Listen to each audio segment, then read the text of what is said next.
तो मैं बता रहा था कि 3.38 हम लोग पढ़ रहे थे। इसमें जो 38 श्लोका है, इसमें भगवान काम को और डिटेल में बताने का प्रयास कर रहे हैं, है ना। मानो कि भगवान थोड़ा क्रोधित हो गए कि जो काम है ये भक्तों का दुश्मन है ना। ये ही है जो लोगों को, जो मनुष्य हैं और बाकी लोग हैं, सबको रोकता है अच्छे कार्यों करने से, उसको पाप में नियोजित करता है। तो ये है, तो इसमें काम सारे लोग काम से ग्रसित हैं, लेकिन अलग अलग डिग्री है। इसमें भगवान 3 एग्जाम्पल देते हैं, उसके माध्यम से समझा रहे हैं। तो हम देखते हैं, पहला क्या है, यथा बरही धूमेना अव्रियते। जिस प्रकार बरही मतलब अग्नि, यथा बरही धूमेना आवृत्ते, जिस प्रकार जो अग्नि होता है वो धुएं से आवृत होता है ना। और दर्शो मलिन चा, आदर्शो मलिन चा, आदर्शो मीन्स दर्पण। जिस प्रकार जो दर्पण है वो मलिन धूल से आच्छादित रहता है, आवृत रहता है। और यथो उल्बेना ऋतो गर्भस, है ना। तो यथो उल्बेना, उल्बेना मतलब कि जरायु, आवृतो गर्भ, जिस प्रकार जो गर्भ होता है वो जरायु से आवृत रहता है। जरायु मतलब कि जो आप देखेंगे जो फेटस होता है, जो जिससे कभी गाय बच्चा देती है तो उस पर एक पन्नी का रहता है, पन्नी निकलता है, उसमें फेटस बंधा रहता है, तो उससे गर्भ ढका रहता है। और तथा तेने दमावता, इसी प्रकार सारे जीवात्माएं इससे बंधे रहते हैं। तो भगवान बोल रहे हैं कि इस काम की विभिन्न मात्राओं में आवित रहे। तो 3 कैटेगरी बता रहे हैं, 3 डिग्री इसमें बता रहे हैं। पहला कौन सा, जिस प्रकार जो धुएं से अग्नि ढकी रहती है ना। और दूसरा जो दर्पण है वो धूल से ढका रहता है। और तीसरा जो गर्भ है वो जरायु से ढका रहता है। तो इसमें देखेंगे जो कोई भी जब वस्तु देखते हैं उसका एक कार्य होता है और एक उसकी स्वरूप होता है, कार्य और स्वरूप। तो कोई भी जैसे अग्नि है, अग्नि का कार्य क्या है, जलाना और प्रकाश देना, ये अग्नि का कार्य है। और उसका जो स्वरूप भी दिखता है, अग्नि का स्वरूप भी देख सकते हैं। लेकिन जब कोई अग्नि होती है, तो उसमें धुएं ज्यादा है उसमें अग्नि में, तो वो अग्नि का स्वरूप भी नहीं दिखता है और उसका कार्य भी नहीं होता है। क्योंकि जब अग्नि जलती है, अगर उसमें धुआं ज्यादा है तो हो सकता है वो उतना आपको ताप ना दे पाए, उतना रोशनी ना दे पाए, और उसका स्वरूप में नहीं दिखता है, काला काला दिखता है। लेकिन अगर उसको थोड़ा उसको फूंक मारा जाए अग्नि को, तो उसमें जो उसका स्वरूप दिख सकता है, वो अपनी कार्य भी करेगी, है ना। तो ये है पहला डिग्री बता रहे हैं। दूसरा डिग्री क्या है, तथा दर्शो मलिन चा, जिस प्रकार दर्पण होता है, दर्पण का कार्य क्या है, उसमें आप अपना आईना देख सकते हैं, अपना मुख देख सकते हैं, और उसका स्वरूप है। तो लेकिन अगर दर्पण धूल से ढका हुआ है तो वो देख नहीं सकते उसका, उसका कार्य स्वरूप तो दिख रहा है लेकिन अपना कार्य नहीं कर पाएगा, है ना। तो ये है। और तीसरा क्या है, जो गर्भ है वो उल्बेन से ढका हुआ है। तो इसमें आप देखिए जो गर्भ है, ना तो उसका स्वरूप दिख रहा है, ना तो उसका कार्य दिख रहा है, ना वो कार्य कुछ कर सकता है। जैसे एग्जाम्पल लेते हैं, सूर्य है ना। सूर्य का कार्य क्या है, प्रकाश देता है, हमको अग्नि देता है। तो अगर आप सूर्य को देखेंगे, हाँ, अगर बादल नहीं है, आप देख सकते हैं सूर्य दिख रहा है, उसका प्रकाश भी आ रहा है ना, एकदम साफ साफ देख सकते हैं। लेकिन अगर मान लीजिए बादल छा गया है, हल्का हल्का बादल है, सूर्य को नहीं देख पा रहे हैं, लेकिन उसका प्रकाश आ रहा है, आपका उसका कार्य अपना कर रहा है सूर्य, लेकिन उसका स्वरूप नहीं देख पा रहे आप। और तीसरा है कि मान लीजिए बहुत घना बादल है, पूरा ढका हुआ है, ना तो उसका, जैसे ठंडी के मौसम में देखेंगे पूरा बादल रहता है, ना तो उसका स्वरूप दिख रहा है, ना तो अपना कार्य करता है। तो इसको भगवान क्या समझा रहे हैं, जो पहला एग्जाम्पल है अग्नि वाला, वो जो है मनुष्यों की चेतना है। वो मनुष्य, उसमें क्या होता है कि जो मनुष्य है, उनके अंदर फैसिलिटी रहता है कि अगर अगर थोड़ा सा उनकी जो चेतना है वो कवर रहती है, लेकिन अगर थोड़ा फूंक मारा जाए तो वो लोग, उनकी चेतना विकसित हो सकती है, मतलब वो लोग भक्ति में एंगेज हो सकते हैं स्पिरिचुअल लाइफ में। मतलब मेनली उनकी जो अविद्या है, जो भगवान को भूल गए हैं, उसको दोबारा से रिस्टैब्लिश हो सकता है। जो धर्म है, जो उनका स्वरूप है, वो दोबारा आ सकता है ना। हल्का सा जैसे अग्नि में हल्का फूंक मारते हैं तो अपने स्वरूप को वो प्राप्त कर सकता है, अपने उसके स्वरूप को देख सकते हैं, अपना कार्य भी कर सकता है।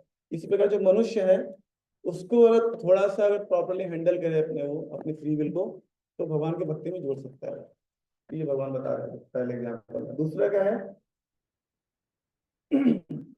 यथा दर्शो मलिन चा, लेकिन दर्पण है, दर्पण में अगर धूल जमा हुआ है तो उसमें अपना फंक्शन नहीं कर पा रहा है। तो उसका एग्जाम्पल देते हैं, जैसे पशु हैं, पशु हैं, जीव जंतु हैं, वो उनकी चेतना दिखने में लगती है कि हाँ वो अपना कार्य कर रहे हैं, खा रहे हैं, पी रहे हैं, लेकिन उनकी चेतना बहुत ज्यादा मीडियम लेवल पर कवर है ना। उनके पास कोई फ्री विल नहीं है। वो उनको कितना भी प्रयास करेंगे लेकिन वो भगवान की भक्ति में नहीं आ सकते, मतलब उनकी जो चेतना है वो आवृत नहीं हो पाएगी पूर्णतया, है ना। तो ये दूसरा एग्जाम्पल जानवरों और पशुओं के लिए दे रहे हैं। और तीसरा जो गर्भ वाला एग्जाम्पल आता है वो दिया जा रहा है, जो पेड़ पौधे हैं वो पूरा आच्छादित है, उनकी जो चेतना पूर्णतः कवर है ना। तो उनको आप कितना भी प्रयास करेंगे तो कभी भी स्पिरिचुअल प्रैक्टिस में जुड़ नहीं सकते हैं, है ना? तो यहाँ पे इस प्रकार 3 एग्जाम्पल दे रहे हैं। तो पहला जिसमें बता रहे हैं कि जो धुएं वाला एग्जाम्पल दे रहे हैं, जो मनुष्य का जीवन है वो बहुत ही रेयर है। आप देखेंगे जो मनुष्य के पास फ्री विल है, बोलते हैं दुर्लभ मानुष जन्मा, जो मनुष्य का जीवन बहुत रेयर है, उस पर फ्री विल है भगवान की भक्ति करने का, है ना। एक्चुअली आप देखेंगे कि जो काम है ये अविद्या का ही स्वरूप है। जब व्यक्ति भगवान को भूल जाता है तो यहाँ पे जाके वो वही अविद्या काम के रूप में ट्रांसफॉर्म हो जाती है ना। कहते हैं कि जो जितना भगवान से प्रेम करते हैं वही मैग्नीट्यूड हमारा बस डायरेक्शन चेंज हो जाता है, वही काम का मैग्नीट्यूड होता है जितना हम लोग भगवान से प्रेम करते हैं, है ना। बस जैसे आपने वेक्टर पढ़ा हो कि मैग्नीट्यूड सेम रहता है, डायरेक्शन चेंज हो जाता है। जो हम भगवान से जो प्रेम करते हैं वही काम के रूप में विकृत हो जाता है। जैसे एग्जाम्पल आता है कि दही, दूध है, दूध में अगर थोड़ा दही मिला दिया जाए तो कर्ड बन जाता है। उसमें जो शुद्ध प्रेम हमारा है ना, लेकिन जब वो जो प्रेम विकृत हो जाता है, उसमें जब भोग इच्छा आ जाती है तो वही काम के रूप में परिवर्तित हो जाती है। इसीलिए जो काम है बहुत ज्यादा, बोलते हैं महापापमा, बहुत ज्यादा उग्र है, क्योंकि जो जीवात्मा का जो प्रेम है भगवान से बहुत ज्यादा प्रगाढ़ है। जो जीवात्मा भगवान से प्रेम करता है बहुत ज्यादा डीप है वो प्रेम। लेकिन अब वही जब प्रेम काम के रूप में बदलता है तो वो मैग्नीट्यूड तो सेम ही है उसका, लेकिन उसका डायरेक्शन चेंज हो गया। अभी वो भोग के लिए उतना प्रयास करेगा। इसी प्रकार अब देखेंगे पिछले एग्जाम्पल में कि कैसे बोलते हैं, काम ऐसा, क्रोध ऐसा, रजोगुणा समुद्भवा महाशनो। तो महाशनो बोल रहे भगवान, बोल रहे जो काम है महाशनो है। तो आसन मतलब कि कुछ चीज ग्रहण करना, ग्रहण मतलब कि उसका जैसे कोई ज्यादा खाना खाता है तो बोलते हैं तो ये आसन, मतलब बहुत ज्यादा खाता है वो। कोई कोई 20 चपाती खा जाता है ऐसे, तो बोलते हैं आसन। महाआसन मतलब कि जितना भी इसको आप देंगे उसका पेट कभी नहीं भरेगा। इसलिए इसी प्रकार जो काम होता है उसको कितना भी आप देंगे उसका पेट कभी नहीं भरने वाला, है ना। जैसे एग्जाम्पल भी आप, जैसे अजगर होता है ना, अजगर के पास आप जाएंगे तो आपको भी खा जाएगा, आपकी हड्डियों को भी निकल, कुछ नहीं छोड़ेगा। इसमें काम होता है, अजगर के समान होता है वो सब कुछ निकल जाएगा, कुछ भी नहीं छोड़ेगा, है ना। अभी रिसेंटली एग्जाम्पल मैंने देखा था, वो जी बता रहे थे कि कोई आर्मी के कुछ वहाँ पे कुछ जवान थे, वो लोग सो रहे थे। सुबह उठा तो देखिए 4-5 जवान गायब थे, पता नहीं कहाँ चले गए, उनकी बॉडी तक नहीं मिली। तो बाद में देखो ना वहाँ पे पाइथन था, एक अजगर था, उसने सबको निकल लिया। तो इसमें प्रभा जी संज्ञा देते हैं कि जो काम होता है वो अजगर के समान होता है, वो व्यक्ति को पूरा निकल जाता है। इवन हमारे भागवतम में भी एग्जाम्पल आता है, मैंने नोट किया है कि 9वें स्कंद में है कि काम कितना ज्यादा, उसका इंटेंसिटी कितनी हाई है।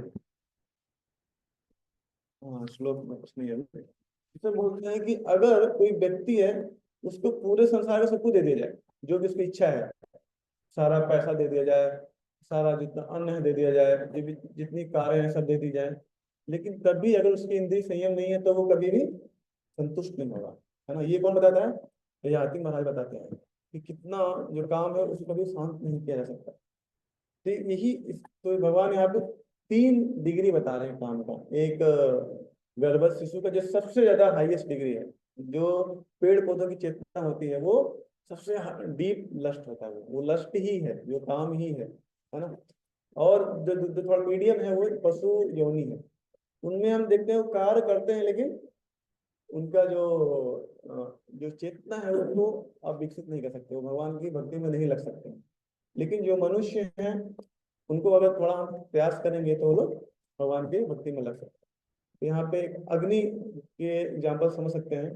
कोई अग्नि है, अगर छोटे सा जैसे जीवात्मा के अंदर एक इच्छा होती है सेवा करने, सेवा भाव रहता है, अगर उसको फैन करने का प्रयास, जैसे प्रभुपाद जी ने बोले just fan the spark, spark होती है हमारे अंदर, इसको अगर फैन करेंगे तो वो अग्नि का रूप धारण कर लेगा। है ना। तो जैसे जीवात्मा है, हमारे अंदर एक इच्छा है भगवान की सेवा करने का किसी भी माध्यम से, अगर उसको प्रॉपरली फैन किया जाए तो बड़े अग्नि के रूप में धारण हो जाएगी है ना। लेकिन अगर वो स्पार्क है ना, उसको आपने हैंडल प्रॉपर नहीं किया तो बुझ भी सकता है ना। इसीलिए जो जो भक्त है उसको चाहिए कि जो बड़ी अग्नि है उसके करीब रहना चाहिए। जैसे छोटा को चिंगारी है, अगर अग्नि के अंदर रहेगा तो ज्वलित रहेगा, लेकिन चिंगारी अगर छटक के बाहर निकल गया तो वो बुझ जाएगा, है ना। इसी प्रकार हमको चाहिए कि भक्तों के संग में रहे, जहाँ पे वो अनुकूल वातावरण है भक्ति में प्रवचन करने का। तो भक्तों के एसोसिएशन में क्या है, हमको अनुकूल परिस्थिति मिल जाती है अपने जो स्पार्क को फैन करने का, है ना। जैसे भक्त लोग मंदिर आते हैं तो भक्त लोग आपको बोलेंगे प्रभु जी ये सेवा कर सकते हैं, है ना। यहाँ पे ये कुछ आपको सुनने का मिलेगा, भगवान का दर्शन मिलेगा, जिससे क्या होगा हमारा जो स्पार्क है वो फैन हो जाएगा। इसीलिए हमको, क्योंकि जो भक्ति का जो हमारे अंदर एक छोटा सा इच्छा है भक्ति करने का, वो एक स्पार्क के समान है। लेकिन उसको अगर बहुत दिन तक आप दूर रखेंगे, इसीलिए मैंने देखेंगे कि जो भक्त लोग बहुत ज्यादा समय तक भक्तों के संग में नहीं आते हैं, वो ऑलमोस्ट उनका माला छूट ही जाता है ना। आप कुछ दिन बाद आएंगे देखेंगे मुझे माला छूट गया मेरा, या क्या कहते हैं। तो कोई व्यक्ति अगर मंदिर नहीं आ रहा है बहुत दिन तक, समझ लीजिए उसकी भक्ति अच्छी नहीं चल रही है, क्योंकि जो स्पार्क है हमारे हृदय में वो पोषण उसका नहीं हो पाएगा, है ना, वो अग्नि का रूप धारण नहीं करेगा।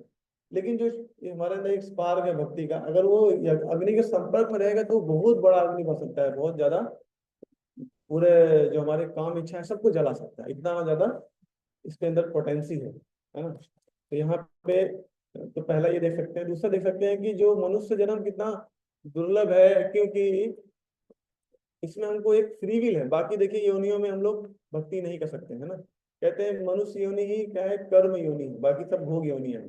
उसमें क्या है, अपना जो एवोल्यूशन है वो, उसमें कर्म का सिद्धांत नहीं लागू होता है। वो जैसे कोई पशु की योनि में चला गया तो उसको 80 लाख योनियां एक के बाद एक अपने आप उसको मिलती जाएंगी, तो उसके पास फ्री विल नहीं है कि वो थोड़ा ऊपर जा सके। लेकिन मनुष्य के पास फ्री विल रहता है कि वो अपने आप को एलिवेट कर सकता है ना। तो 84 लाख योनियों में 4 लाख योनियां मनुष्य की होती है, मतलब मनुष्य की होती है, और 80 लाख पशुओं की होती है। अरे कोई किसी को मनुष्य का शरीर मिल गया है तो मतलब कि उसको एक चांस दिया गया है कि आप इसमें भक्ति कर सकते हैं। लेकिन अगर उसको बाकी जो 2 डिग्रियां हैं, या पेड़ पौधे में या उसको जानवरों की योनि में उसको मिल गई है, उसका बिल्कुल इच्छा ही नहीं है, वो क्या है कर्म योनि, वो कर्म करेगा। और उसको जो एवोल्यूशन पर भगवान ने बना दिया है कि इसके बाद आपको ये जन्म मिलेगा, इसे जलचर ये है स्थल वाले बनेंगे, ऐसे करके सब करके 80 लाख जन्म के बाद। और कहते हैं जैसे 4 लाख मनुष्य के हैं और 9 लाख जलचर प्राणी होते हैं, तो कहते हैं 9 लाख आपको जन्म ले, मतलब जितने भी प्रकार के वो है जीव जंतु, मतलब पानी वाले जंतु हैं, सब में आपको जाना पड़ेगा।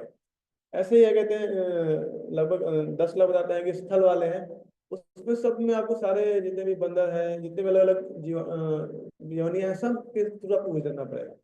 उसके बाद फिर दोबारा आपको 80 लाख योनियां जब गुजर जाएंगे तब जाके एक जन्म आपको मनुष्य को मिलेगा। अगर उसके बाद फिर उसको आपने उस अपॉर्चुनिटी को मिस कर दिया तो फिर से आपको 80 लाख योनियों फिर से गुजरना पड़ेगा। तो देखेंगे, तो और मनुष्य का जो जीवन है कितने साल होता है, हार्डली देखें तो हम लोग इफेक्टिवली भक्ति के लिए कल 2-3 साल ही होते हैं। अगर हम देखा जाए जो प्रहलाद महाराज की जिन्होंने बताया है शिक्षाओं में, तो उसमें बताते हैं कि हार्डली अगर आपको देखा तो 1-2 साल ही भक्ति का मिलता है बस। बाकी टाइम आदमी खाने में निकल जाता है, वो खाने में और सोने में, आधा जीवन तो बोलते हैं सोने में निकल जाता है ना। और उसके बाद स्टार्टिंग 10 साल तो आदमी नाबालिग ही रहता है, उसको पता ही नहीं चलता कि मेरा जीवन किस डायरेक्शन में जा रहा है, उसको खेलने कूदने में बीत जाता है ना। फिर उसके कुछ अपनी ड्यूटीज भी हैं जो उसके जीवन में नित्य कर्म जिसको बोलते हैं, नहाना धोना खाना पीना, उसमें कुछ साल चला गया। और जो लास्ट का जो 20 साल होता है बुढ़ापे का, उसमें तो व्यक्ति कफ से ग्रस्त रहता है, बीमारी से ग्रस्त रहेगा, उसमें भी कुछ नहीं कर पाएगा। तो हार्डली देखा जाए तो 1-2 साल ही हमको भक्ति का मिलता है ना। तो वो साल को उस समय को अगर प्रॉपरली यूटिलाइज कर ले तो भगवान की जो चेतना है उसको हम लोग विकसित कर सकते हैं, जो भगवान का प्रेम उसको प्राप्त कर सकते हैं। इसलिए ह्यूमन लाइफ को बहुत ही दुर्लभ बताया गया है। और उसके बाद ह्यूमन लाइफ दुर्लभ है, लेकिन ह्यूमन लाइफ में भी सब लोग भक्ति नहीं कर पाते हैं, है ना। जो लोग भारत में जन्म लिए हैं वो और ज्यादा ही दुर्लभ है ना। इतने सारे देश हैं, उसमें जो भारत में जन्म लिया है उसका जीवन और दुर्लभ बताया था कि भारत में जन्म लेना बहुत ही पुण्य वाला काम है।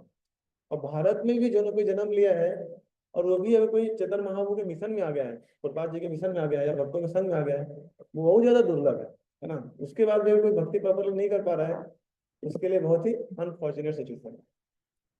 जैसे प्रभुपाद जी बताते हैं कि ये जो समय चल रहा है, ये गोल्डन एज कितना ज्यादा रेयर है ना। क्योंकि जो चेतन महाप्रभु आए हैं वो ब्रह्मा जी के एक दिन में एक ही बार आते हैं। तो हमको लगेगा ब्रह्मा जी का एक दिन कितना बड़ा होता है, जितना बड़ा हमारा दिन होता है उतना बड़ा ब्रह्मा जी का होता है। तो बोले ब्रह्मा जी का एक दिन बहुत बड़ा होता है, कहते हैं 14 आते हैं ब्रह्मा जी के एक दिन में। और 14 मनवंतर और एक मनवंतर का जो एज है वो 72 दिव्य युगा होता है। मतलब कि 1000 युगास, ये हो गया 72 दिव्य युगा। मतलब कि एक दिव्य युगा में 4 युग बीत जाते हैं, त्रेता, सतयुग, त्रेता, कलयुग, द्वापर। ऐसे करके एक दिव्य युग में एक युगा साइकिल बीतती है। ऐसे करके 72 युगा साइकिल बीतेगी तो एक मनवंतर का जीवन खत्म होगा। ऐसे करके 14 मनवंतर होते हैं ब्रह्मा जी के एक दिन में।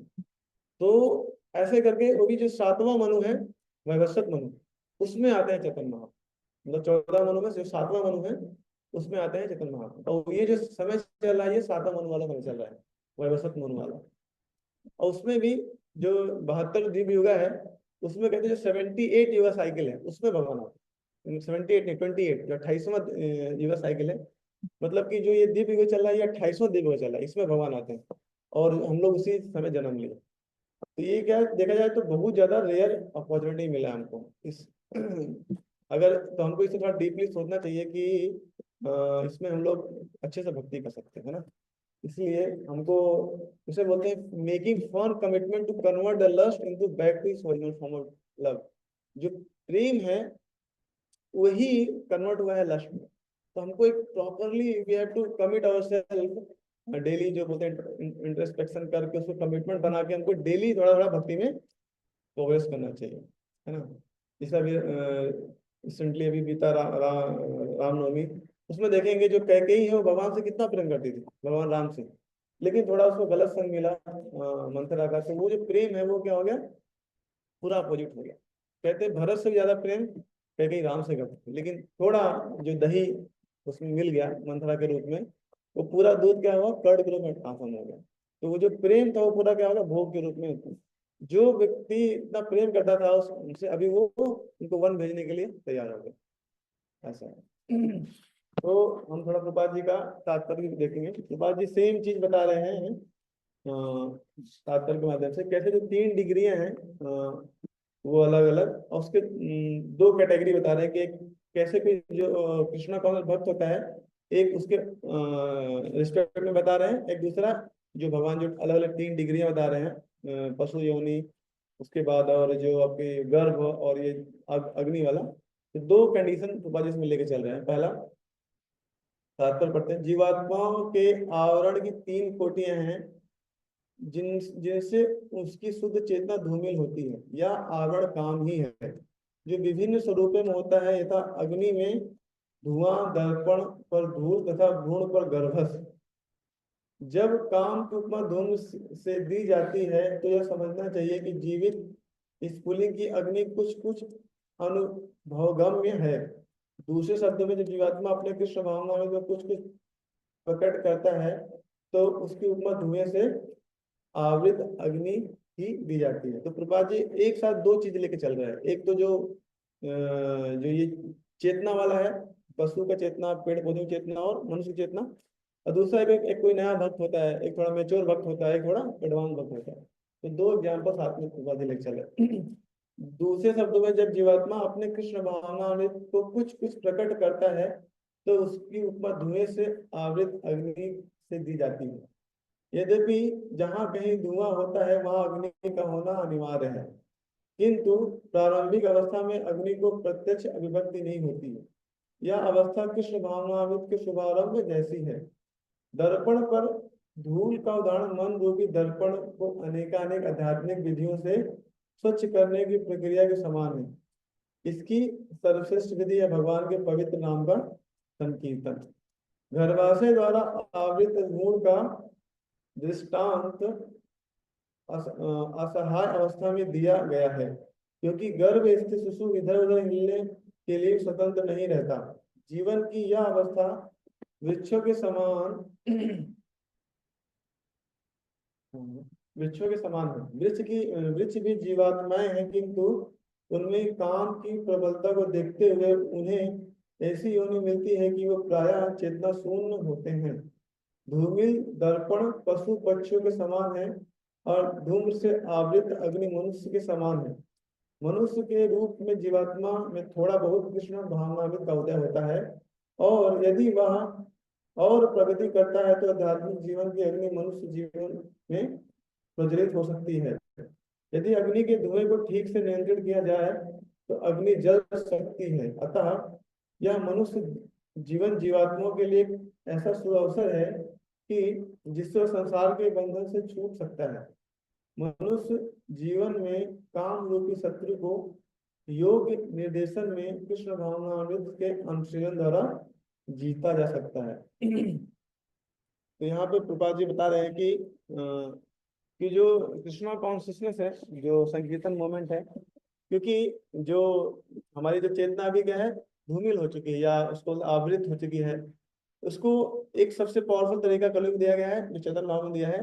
हरे नाम हरे नाम वही केवलम कलयो नास्तेव नास्तेव गति अन्यथा।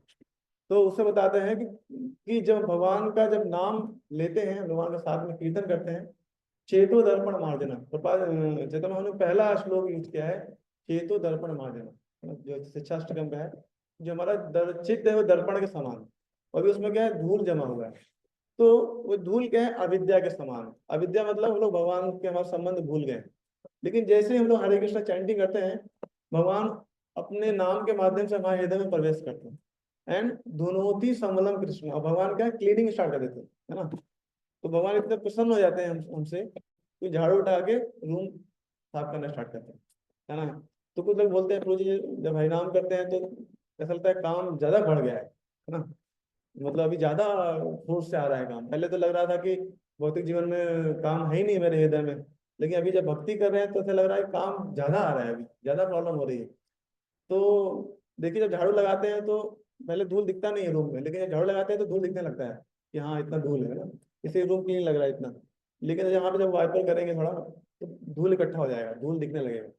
इसी प्रकार जब भगवान क्लीनिंग स्टार्ट करते हैं तो धूल दिखने लगता है। तो हमको लगता है अरे पहले तो कुछ दिक्कत था ही नहीं अभी, लेकिन भक्ति कर रहे हैं तो दिक्कत आने लगा, काम का वेग बढ़ गया है और भी चीजें बढ़ गई हैं, है ना, काम तो सब बढ़ने लगा है। तो एक्चुअली समझना चाहिए कि हम सही डायरेक्शन में जा रहे हैं। जब भक्ति में अगर ऐसा हो रहा है हमारे साथ, चीजें जो है बहुत ज्यादा काम वेग से आ रहा है, समझिए भक्ति थोड़ा सही चल रही है, क्योंकि थोड़ा सेफ हो रहा है ना, आदमी का हृदय सेफ हो रहा है। तो जैसे कालिया लीला में देखते हैं, जब भगवान डांस करते हैं कालिया पे तो पहले पॉइजन निकलता है ना। कालिया से पूरा मुंह से पॉइजन निकल जाता है, बाद में शुद्ध हो जाता है। इसी प्रकार जब हम लोग चैंटिंग करते हैं, जस्ट लाइक जो कालिया पे भगवान डांस कर रहे थे, तो जो हरे कृष्ण महामंत्र माले में भगवान हमारे जीव पे डांस कर रहे हैं, हरे कृष्ण। और जब भगवान डांस करते हैं हमारे जीवा पे, तो हमारे हृदय से क्या पहले पॉइजन निकलता है ना। जो काम का जो वेग है वो आएगा पहले, लेकिन उसको हमको टॉलरेट करते रहे और चैंटिंग करते रहेंगे तो क्या होगा, एक समय पे पूरा काम निकल जाएगा, हम लोग शुद्ध हो जाएंगे। फिर जाके भगवान का हम लोग आश्रय ले सकते हैं। जैसे काली बाद में क्या हो गया, भगवान का आश्रय ले लिया कि बाद में भगवान की सेवा में रत हो गया वो, है ना। इसी प्रकार तो प्रभुपाद जी ने बहुत पावरफुल मेथड दिया है चेतन महाप्रभु ने, कि जो हरे कृष्ण चैंटिंग है, इसीलिए चैंटिंग सबसे इंपॉर्टेंट है। कोई भक्त मंदिर में सब कुछ कर रहा है लेकिन चैंटिंग नहीं कर रहा है, उसका हृदय का शुद्धिकरण नहीं हो सकता, क्योंकि जो मैक्सिमम शुद्धिकरण वो चैंटिंग से होता है ना। कहीं कहीं कोड में लोग पढ़ते हैं कि 99% एडवांसमेंट हैपन बाय चैंटिंग, ऐसा कहीं कोड आता है भगवान जी का। तो चैंटिंग बहुत ज्यादा महत्वपूर्ण है, क्योंकि जब चैंटिंग हम लोग ऐड करते हैं जीवन में तो भगवान भगवान को इंटर करने का तो जगह चाहिए ना। जब चैंटिंग करते हैं भगवान हृदय में प्रवेश करके धुनोती समलम कृष्णा, वो हमारे हृदय को शुद्ध करना स्टार्ट कर देते हैं, पूरा हृदय प्योर हो जाता है। कहते हैं जिस प्रकार जलाशय शुद्ध जलाशय उसमें कमल निकलता है, तो जलाशय शुद्ध हो जाता है, उसमें कमल पे भगवान बैठ जाता है हमारे हृदय में आके। इसमें जो कमल है हमारे हृदय में जलाशय में, उसमें भगवान आके बैठ जाते हैं, है ना, पहले क्लीनिंग करते हैं। इसलिए चैंटिंग करना बहुत अच्छे से इम्पोर्टेंट है। तो अभी कितना होगा?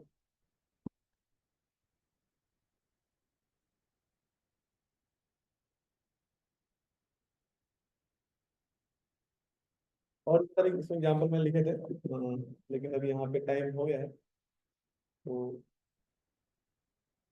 किसी को कुछ अगर कमेंट्स है तो कर सकते हैं।